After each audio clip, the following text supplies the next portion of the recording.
Hello.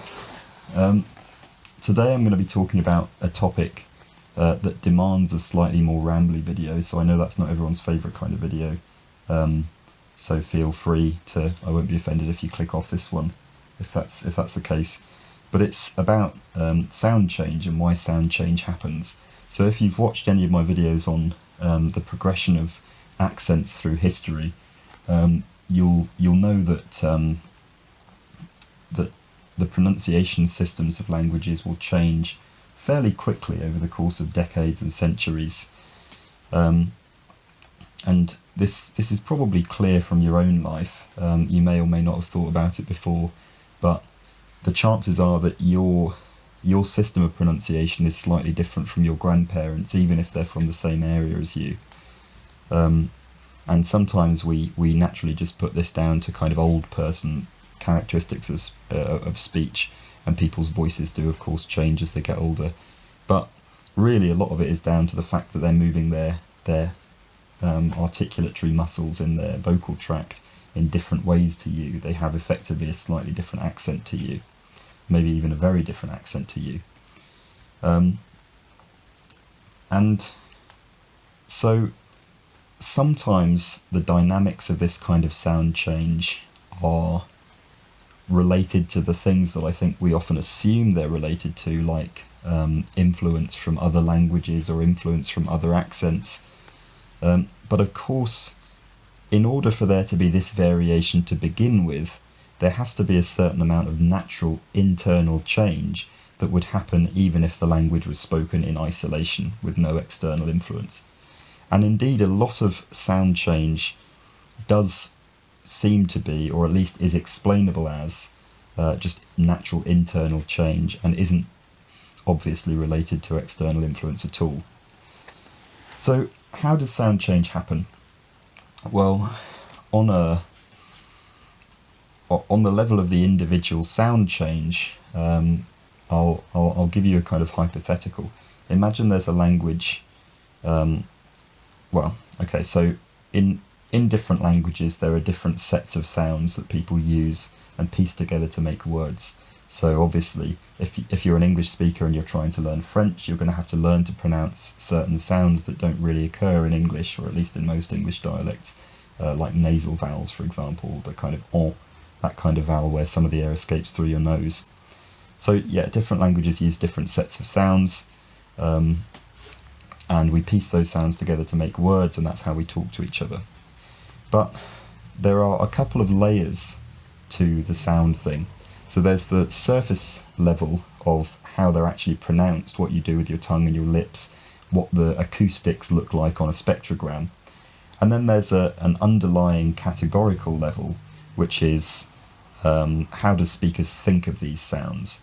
So for example, in English, the words pin and spin have two different p sounds. In pin it has a burst of air, in spin it doesn't have that burst of air. But unless we happen to think about it carefully, most English speakers would just count these as two of the same sound. So speakers, our sound categories in our brain have a certain amount of wiggle room where we're able to perceive two things as the same sound even if they're not exactly acoustically the same. So the reason this kind of internal, language internal variation comes about is if you imagine that there's a language which is perfect in terms of, every sound category in a speaker's brain is pronounced exactly in one way, no matter when it's said, what environment it's said in. There's a one-to-one correspondence between what speakers think is a sound and what actually is a sound. In the natural course of speech, speakers are going to take shortcuts to pronounce this sound, which are going to depend on the surrounding sounds. So an example might be, let's say you have a language where you have a b sound, but no naturally occurring v sound. So let's say there's a word ab and a word abba. In rapid speech, speakers saying abba might decide that because there's a they wouldn't consciously decide, but subconsciously, because there's a vowel either side, they might begin to make it easier to pronounce by not completely closing off the vocal tract, and instead just partially closing their mouth and letting a little bit of friction escape. So they would say ab, but with the vowel at the other side they say ava, and the b would turn into a fricative v between two vowels. So ab, ava. And in the same way as English speakers think of pin and spin as having the same p sound, these speakers would still understand the b and the v to be basically the same sound. And that kind of alternation, similar kind of alternation, exists in Spanish actually. Now, this happens gradually, so that there's never any particular reason for listeners' brains to start registering them as fundamentally, categorically different sounds. And so that's how this, what we call allophonic variation, pops up. But then how would a whole structural change happen, where speakers began to actually think of these as different sounds? Well, imagine that through a similar process of speakers kind of slurring their speech and pronouncing things in a slightly easier way, they began to weaken and drop vowels at the ends of words. So ab doesn't have a vowel at the end, but ava does. So let's say that ava becomes something like other, and then eventually it just becomes of. So now you have two separate words, ab and of. Now here, the only phonetic difference between these two words is the fact that one ends in b and the other ends in v.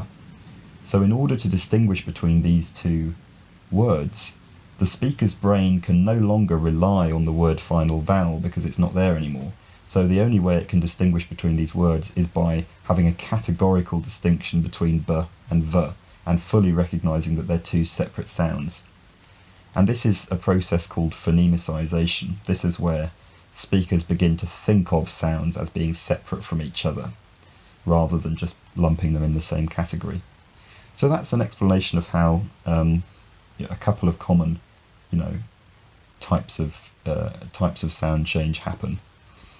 Now, if speech communities are split up for some reason, like they live in two separate villages, or there's some geographic separation where they don't interact with each other, sound changes are going to happen which drag them apart from each other.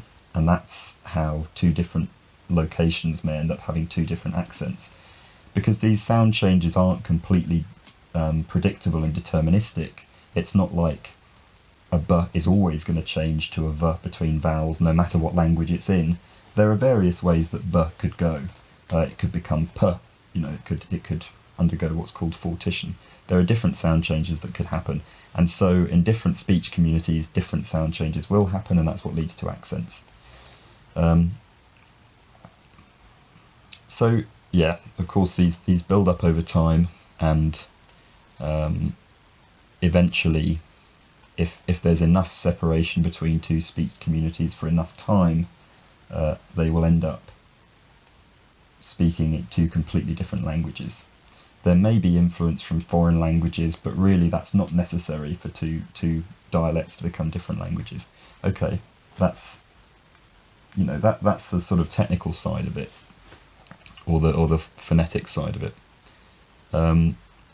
But there is the more complicated question of, okay, well, that might be how a sound change occurs in one person's speech, but when I think about the dynamics of sound change as they occur in my day-to-day life, say you've been alive for 40 years, 50 years, you've paid a bit of attention. Yes, sometimes there are new sounds that get introduced, but a lot of it seems to just be accent dynamics, class dynamics, these kinds of things, whereby one accent, which was rare in your youth, becomes more popular, or one accent, certain features of somebody's accent that might have been working class 40 years ago become a normal part of middle class speech. In other words, sound patterns that already exist in the population just getting more or less popular. And this is an important aspect of sound change as well, this kind of demographic interaction. Um, this is the most useful way of thinking of historical sound change as well. So if you think of big sound changes like the Great Vowel Shift between the 1300s and the 1600s, for the individual speakers who were alive at the time, if they noticed any kind of hint of the Great Vowel Shift, it probably would have been that certain demographics had a less advanced vowel shift and certain demographics had a more advanced vowel shift. Maybe certain old people or certain upper class people pronounced price as police, whereas certain people of a different demographic pronounced it as place, or something like that. It's probably more seen as more of a demographic accent difference at the time than an ongoing sound change. So why is it that we might pick up sound changes from each other? Well, that's very complicated because that's going into individual subconscious data manipulations that happen in our brains that cause us to, without even realizing it, cause us to decide to pronounce something with a slightly raised tongue position or a slightly backed tongue position or whatever. Now, with something like politics, understanding this demographic change is difficult but possible. So, if you surveyed a load of young people in, one decade and then surveyed a load of young people 20 years later, you could ask them, why are you voting Labour? Why are you voting Conservative? And then that can help you understand the reasons for swings in the voter base, because people are usually aware of why they're voting for a particular political party. But if you go up and ask, even if you attached a lav mic to someone and recorded them 24/7 and ran all of their speech through a bit of speech analysis software, if you go up to them and say, why did you use a slightly raised fleece vowel when you were in that restaurant talking to the waiter, they're not going to be able to tell you why. They probably don't even know that they did it, These are modulated by really tiny subconscious effects. Sometimes people will be able to tell you why they did it. If somebody's using an obviously, people have phone voices, for example. If people consider their own speech to be kind of working class sounding, they might have a phone voice where when they're talking to people they don't know that well, or they're talking to people of a higher social status than them, they might use a higher register. So that's one reason why sound changes might happen within a given person's speech. But even if you could do single unit neuronal recordings of people's brains all the time, it would still be difficult to pick apart exactly why they were pronouncing some words differently in certain contexts, because it's probably a result of very complicated data interactions inside of individual people's brains that just produce larger effects over time. An example of the kind of thing that it might be, and this is something just purely introspective, and I think it's okay to be introspective about these things as long as we don't present that as science. But here's a suggestion that's completely anecdotal. There's a sound change happening at the moment in Britain called the anti-clockwise vowel shift, and this is something that Dr. Jeff Lindsay describes in his book English After RP. It's part of the reason why modern standard southeastern British English sounds so different to 1960s BBC English. But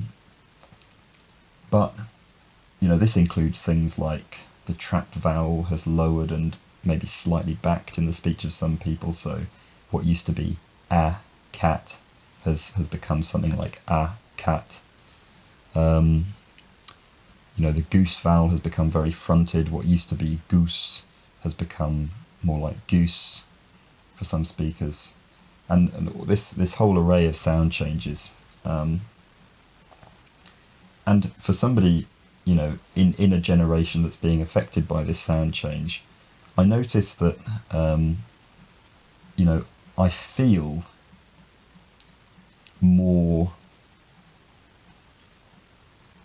I don't know if socially desirable is a good way of putting it, but I suppose that's the closest I could get. If I'm in a situation with people I don't know and I use an accent that is more advanced along the anti-clockwise vowel shift, I feel more socially desirable or more socially tuned in. I feel more socially competent. I don't know if that's something everyone feels, but for me that's a reason why if I'm around people I don't know, I'm more likely to use a more fronted goose vowel, a more even backed trap vowel, than I would if I was just talking to my friends or my family. I noticed this bit while I was editing, and I just thought that given that it's, in a way, it's kind of a discussion of my own unconscious bias, I thought I'd clarify that this is an extraordinarily minor effect that I only found when I introspected fairly deeply. You know, judging people based on, I don't think it's more a case of my own behaviour being influenced rather than me judging other people. But of course no accents are better or worse than any other. And furthermore, I don't think this is class related in case it comes across that way. I think that the anti-clockwise vowel shift kind of transcends class boundaries at this point. So this isn't me thinking of, I find middle class people more friendly or whatever than working class people, because people of all social classes in my experience can have the anti-clockwise vowel shift. It's just very common among people in their 20s and 30s in general. So this, just to clarify, this is not some advocation of demographic bias, and even if it was, I'm not sure what demographics it would be related to. It's a much more complicated thing than that, and my expressing it in this video was just because I think it's relevant to the topic, and not because I think that using accents as a marker of friendliness is a good thing at all. It's not, and it's something I think we should try to avoid. But that's my tuppence about why I might use the more advanced sound changes in certain situations. One thing I've realised I forgot to mention is that, jumping back to a bit earlier, when a given sound change happens in an accent, it doesn't happen in isolation. There are subconscious drives for us to avoid, for example, merging two vowels together, because if you have two vowels in your accent and they collapse together, that can cause words to become confused with each other, and it can cause social ambiguity and confusion. Sometimes it does happen. So for example, in many dialects of American English, cot and court are now pronounced identically. In most dialects of English, meat and meat are pronounced identically now, when we're pretty robustly sure that they weren't pronounced the same in the 1500s. They had two separate vowels, something like meat and mate. But yeah, so when one sound changes, when the quality of one vowel, for example, changes in your accent, it may push other vowels around it to change in what's called a chain shift. So phoneticians tend to naturally think of sound changes as influencing each other. It's unusual for a sound change to happen completely in isolation. It will send ripples through the entire vowel system. And that's another reason why it seems to happen so quickly. Over the decades and the centuries, sound change seems to happen really quite quickly, regardless of outside influence. But yeah, so that's my rambly video. I hope it wasn't too rambly, and I hope it at least was of some use. I like this presenting style sometimes because I think it's kind of more conversational. But yeah, if enough people find it annoying, then I'll do it a bit less. But yeah, thank you very much for watching, and I will talk to you again soon.